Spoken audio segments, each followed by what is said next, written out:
Vereadora Cida Brizola, doutora Cida Brizola, boa tarde. Boa tarde, André, tudo bem? Tudo ótimo aqui na batalha, dentro do nosso propósito aqui de trabalhar intensamente com a comunicação para mediar a informação, tudo Isso. ótimo. No restante, extremamente apreensivos. Muito apreensivo, tá? Sabe que eu estou muito apreensiva também, tá conversando com meus colegas, saímos de uma reunião agora com o prefeito municipal, 10 vereadores representando as bancadas, né? E muito preocupante.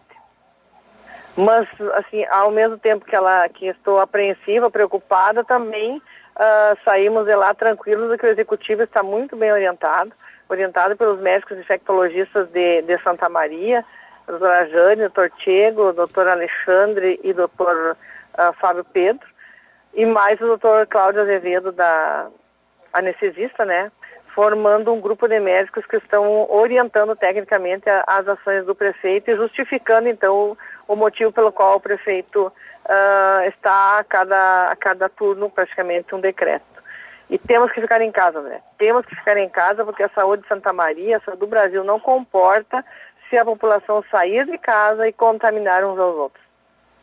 Bom, essa é a recomendação que persiste, né? Sim. A Câmara de Vereadores disponibiliza emendas impositivas, que dá mais de 5 milhões, para que o prefeito, porque a impositiva a gente tinha 50% delas, que seria 2 milhões e 700, 50% delas para a saúde, e o resto a gente poderia aplicar em outras necessidades da comunidade, tipo estrada, ou compra de máquinas, etc. Aí os vereadores se reuniram online, né, a primeira reunião nos 21, e decidimos que a gente liberaria para o prefeito o valor total das emendas para que ele use na saúde conforme a necessidade que ele tiver. Então foi uma decisão da Câmara, 5 milhões e 700 para que o prefeito possa então agir no combate a essa pandemia, né, do coronavírus.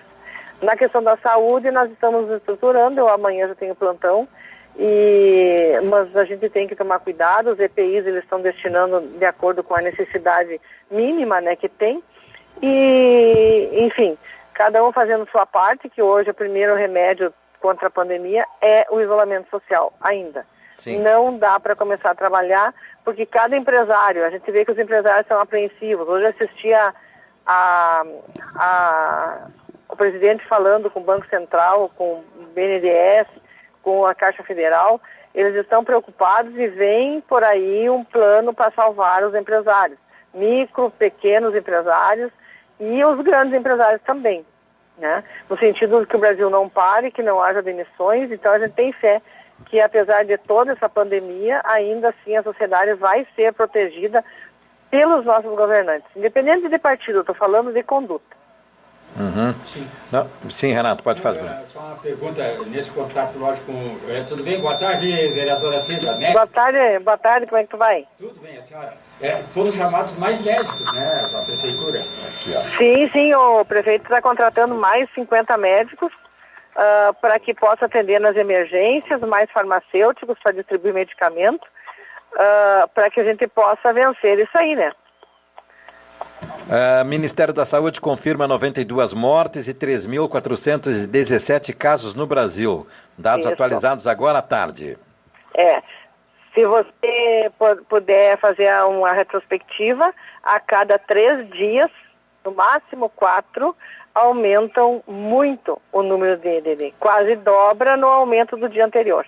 Nas últimas 24 horas foram 15 óbitos. Exatamente. E não tem, a gente tem que cuidar dos pacientes e a gente tem que cuidar também dos profissionais da saúde. Porque o óbito, por que os idosos acima de 60 anos, é um grupo de risco? Porque eles podem apresentar maior descompensação cardíaca e descompensação respiratória e hepática por conta do coronavírus. Descompensa mais facilmente acima de 60 anos, porque a imunidade é mais baixa. E daí, tendo que usar a medicação, a hidroxicloroquina, nas UTIs, que é um medicamento que vai ser usado só em UTI, por enquanto, né, a determinação ministerial, ela pode descompensar mais ainda aquilo que o idoso tem. Então, a gente não pode facilitar com o idoso. Saiu hoje uma pesquisa da Universidade de Turim que a maioria dos que foram atingidos pelo coronavírus tinham carência da vitamina D, doutora. O que você pode falar? Provavelmente sim, porque a vitamina D tem estudos mais recentes, né? Não é todo mundo que faz essa pesquisa. Para ter uma ideia, é um exame que nem os laboratórios por convênios fazem, é um exame só particular. Então a gente não tem condição de fazer a dosagem e tudo que é vitamina você tem que tomar se houver necessidade. Não adianta tomar a vitamina se não houver necessidade, senão ela vai embora. O corpo não utiliza. Então, provavelmente é pela dificuldade de fazer diagnóstico da necessidade da vitamina D. Então, mostra que a gente tem que acreditar na comunidade científica, acreditar que realmente a gente precisa conduzir a saúde pública na linha da técnica, que é a condução através de exames laboratoriais, de medicamentos, de suplementação, enfim, entender que os estudos eles vêm para benefício do cidadão. A letalidade tem se mantido tecnicamente baixa, né? 2,7% em relação ao número de mortes em relação ao número de casos, né? 2,7%. Mas o 2,7% está dentro ainda do esperado nas estatísticas. Sim, então, de 2% a 3% o número de óbitos nas epidemias, nas pandemias. Mas tudo na dependência da chegada, do nível que chega nos atendimentos da unidade de saúde. Uma das questões que as pessoas têm comentado mais detidamente é a dificuldade de testagem, né? Você diz que Santa Maria pode, pela quantidade de pessoas com suspeito, pode ter muito mais suspeitos do que propriamente o número que se está apresentando aí, né? Isso. Os suspeitos hoje, oficial, tem em torno de entre 300 e 400 pessoas suspeitas, né? Mas se você multiplicar por esse suspeito é porque fizeram a testagem. Estão testando só os casos muito suspeitos, porque não temos ainda o teste em larga escala. Então, o que está esperando do Ministério da Saúde é que haja, então estão pesquisando, na tentativa de então largar a testagem em massa da população. Mas não temos. Realmente, se a gente tivesse a testagem, que os grandes trabalhos dizem que o coronavírus foi bloqueada a pandemia, ou foi diminuído, ou a curva começou a baixar, no momento que a testagem foi em massa da população. Seguindo fosse esse número de 400 suspeitos, ainda que tenhamos uma confirmação de 400, num cálculo de 2,7 seria 10 mortos. Por aí. Mas só que esse dado estatístico não se aplica, porque ela é exponencial, amanhã os números já serão outros, né? Isso, exatamente. Então, assim, por isso que as pessoas têm que ficar em casa, porque o exponencial vai ser tão maior quanto mais as pessoas caminharem e andarem na rua e se comunicarem entre eles. O deputado Pimenta agora há pouco fez uma projeção exponencial, é um cálculo que até o governo do estado utilizou hoje de manhã, né, para projetar o Rio Grande do Sul a partir da evolução dos dados que tem aqui. E ele salta facilmente e assusta as pessoas. Ou seja, sim, assusta. O Ministério da Saúde disse, vamos ter um mês de abril duríssimo, né? Sim, duríssimo. Eu estou muito preocupada pelos casos em que a gente vai ter que fazer aquela escolha como fez a Itália. Isso, infelizmente, na saúde é uma coisa que nós médicos não gostamos. Qual é a escolha que a senhora diz que a Itália fez? A escolha, assim, chegam pacientes, qual é o que é mais viável. Ah, sim. Aí nós... por isso que a gente... É mórbido, Isso. Qual é aquele que vai conduzir, vai nos trazer mais saldo positivo na sociedade em relação ao outro. Isso aí é uma coisa horrível. Minha amiga Cláudia Ravazzi Castro colocou esse exemplo colocou esse caso no Facebook. Ela e o marido Virgílio, dizendo lá, eu me contagiando, entre eu e meu marido sendo contagiados, é certo que eles vão colocar o meu marido no respirador. Eu uso cadeira de rodas, eu vou para o céu, vou embora, porque eles vão dizer, não, o mais útil aqui é o Virgílio, disse ela, né? Judiaria, mas o que chega lá, como é que é o nome disso? É escolha de Sofia, uma coisa assim, né? Isso aí. Você vai pelo escolha critério, olha, quem vai para o respirador? Ó. E quem vai nos ajudar, André, para que isso não aconteça? É a população. é a população ficando em casa, é a população entendendo que não vão ficar em casa por conta de que alguém está mandando, é porque a necessidade de interrompermos a disseminação do vírus é maior do que ir para a rua. Essa é a grande... a gente vê que mundialmente falando, ninguém abre mão de dizer isso. Bom, mas eu tenho que trabalhar porque meu patrão não me dispensa. Aí, então, o patrão teria que ver os empresários, aqueles que têm acima de 60 anos, que têm hipertensão. Não é hora de demitir, é hora de ajustar. A gente vai... Todos sofremos. O meu consultório está fechado, fechei. Por quê? Porque não adianta eu abrir o consultório se eu vou colocar em risco as pessoas. Não deixa... E as outras doenças, doutora Cida? Como? E as outras doenças? Sim, as outras doenças, elas seguem o curso delas ou não, né? Não tem como. Por exemplo, as gestantes. As gestantes é um grupo de risco para gripe, complicações da gripe, muito mais da questão do coronavírus. As gestantes eu tenho um pouco reduzido, porque agora como vereador eu deixei a gestante para minhas colegas, né? Mas tem aquelas que querem fazer mental comigo. Mas assim, tem que cuidar da gestante. A gestante não pode estar exposta. A gestante tem que ter prioridade na chegada nas unidades de saúde, porque ela é uma pessoa tipo idoso, acima de 60 anos. É vulnerável nessa questão imune. Então, a preocupação das pessoas, ela tem que ser muito além do que aquilo simplesmente no seu muro de casa. Doutora ela tem Cida, que sair para a rua.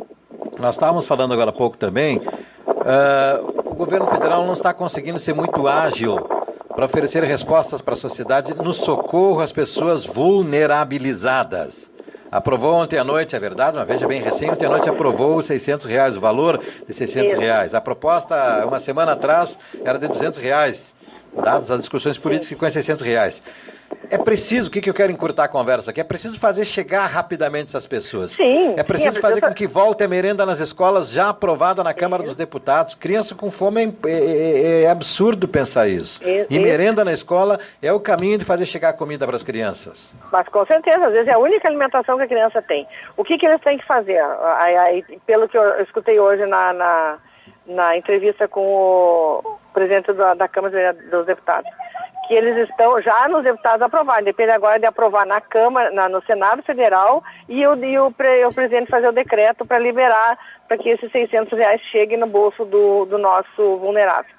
Da merenda a senhora não sabe nada como é que está? A merenda agora, agora foi liberado, o prefeito nos deu a resposta agora, que agora foi liberado judicialmente, já mandaram, autorizaram que o prefeito aqui em Santa Maria consiga então fazer a liberação da merenda para as crianças. Não sei quais são os critérios, que daí Boa notícia em primeira mão, hein? Primeira mão essa notícia aí, muito obrigado. Acabou de nos dar na reunião agora, que agora foi liberado, então eles vão agora fazer a estrutura e montar a logística também, que não podemos largar as crianças tudo para a rua, né? Exatamente. Vai ter que ter a logística aqui. Essa é uma questão muito interessante, não dá para dizer assim, está liberada a merenda e vem todo mundo lá na questão. Não, isso aí a secretária Lúcia, ela certamente vai fazer a logística, ela faz parte do comitê de crise lá com o prefeito, e eles estão fazendo, eu saí da reunião tranquila que o executivo está organizado e a cada minuto se organizando para minimizar os efeitos da nossa sociedade. Isso eu tenho certeza. Carlos Roberto Nunes. Só fazer uma pergunta para a vereadora Cida, ela que saiu agora dessa reunião com o prefeito. Na segunda-feira o prefeito vai ter uma reunião com os empresários. Pelo que a senhora sentiu, pelo que demonstrou o prefeito, acredito que o prefeito não vai ceder em liberar a volta do comércio a partir da segunda-feira. A senhora pode... O que a senhora sentiu na palavra do prefeito? Eu senti que o prefeito está muito bem assessorado pela equipe médica e ele está seguindo todas as condutas, as indicações que os médicos orientam que ele faça. Foi isso que ele disse para nós vereadores. E eu pedi para ele que ele não aliviasse, porque não pode relaxar. Porque depois nós, lá na unidade, vamos saber o que nós vamos ter que fazer. Não existe leito em Santa Maria para todo mundo, não existe leito comum para internar os médio grave, né? E não existe leitos de UTI para internação nas probabilidades do que o coronavírus pode avançar em Santa Maria. Então, não dá para a gente brincar. Os empresários, tem o secretário Falck, que é empresário também, provavelmente ele ajuda o prefeito na administração dessa reunião. Muito bem, vereadora. Muito obrigado por nos adiantar algumas informações aí. Nós sempre temos o prefeito na pauta aqui às sextas-feiras, mas dada essa agenda frenética dos últimos dias, o que é compreensível, né? A gente não sabe se vai poder contar com ele hoje aqui, mas a senhora já nos está trazendo informações importantes dentro dessa mobilização. E eu até, me parece, doutora Cida, não sei, até é bom ouvir a sua opinião, me parece que a sociedade está mobilizada, né? Em torno do Fique em Casa, né? Sim, eles têm o entendimento, mas sempre tem aqueles que tentam mobilizar ao contrário. Então, o grupo as pessoas estão se desesperando, mas é como eu digo, todos perderemos financeiramente, mas todos vamos ganhar em vida. Porque a perda, por exemplo, eu como médica, se eu assinar 4 atestados de óbito, são mais 4 atestados de óbito que eu assino, e daqui a 10 anos eu já não me lembro mais o nome de cada um. Mas cada um daqueles ali é um pai de família, é uma mãe de família, é um irmão, é um filho, é uma grávida que eu assinei aquele atestado. Para a família, 100%. Então, as famílias têm que entender que não são só o umbigo de cada um, é o umbigo deles e daquilo que cada um representa na sua família. Então, as pessoas têm que ter esse entendimento. Se eles não cuidarem dos seus funcionários, eles não vão cuidar com isso na sua família. Porque ele vai se expor junto com os funcionários e vai levar para dentro da casa dele o coronavírus. Então, a sociedade inteira, eu vejo que a gente sai na rua, realmente não tem movimento de carro, as pessoas estão mais ou menos, eu digo, acasaladas, né, nas suas casas, mas assim, mas ainda temos que movimentar mais Santa Maria. Santa Maria ainda tem que entender, mais um pouquinho. Vamos ver o que vai nos desdobramentos. Uma última colocação, também de ponto de vista de observação. Alguma informação inicial da avaliação que a Prefeitura fez da vacinação hoje de manhã? Não falamos sobre a vacina, mas assim, eu vi pela imprensa daí, né, a probabilidade de faltar vacina, mas é que as vacinas foram antecipadas, então provavelmente a fabricação delas não foi um volume para começar um mês antes, né? Quanto à quantidade já era esperado, já se dizia que era enquanto durasse o estoque, mas em relação enquanto foram aplicados, me parece que as aplicações foram feitas com agilidade, né? Foram sim. Foram feitos rápidos, assim como foi na segunda-feira nas unidades, a segunda eu acompanhei. Muito rápido, muito, assim, muito eficientes as equipes de saúde de Santa Maria na questão da vacinação. Então, de parabéns. Esse é o saldo que eu vi também. Muita gente, é verdade, se esperava isso, muita gente, tanto que o município se preparou para isso, mas eles montaram uma estratégia de vacinar rapidamente, ou seja, grande concentração de pessoas que também passaram rapidamente ali, né? Não houve... E o pessoal, assim, você viu, nas unidades que eu andei, uma que outra, assim, né? Mas na maioria delas, os idosos tomando distância uns dos outros, e a equipe sempre rapidamente vacinando. Na manchete está agora isso que nós estamos falando. A Organização Mundial da Saúde destaca a importância de isolamento e testes. No isolamento nós estamos se esforçando aqui em Santa Maria. Isso. Os testes é um problema que é em todo o Brasil, né? A incapacidade de oferecer testagem rápida, né? Nós não temos essa tecnologia de testagem rápida, né? Conforme a previsão aqui dos infectologistas, o nosso pico vai ser entre 6 e 20 de abril. Então, de repente, até essa data, já tenhamos algum teste disponível para Santa Maria, em mais larga escala. Vamos aguardar. É o que eu espero. Doutora, muito obrigado, hein?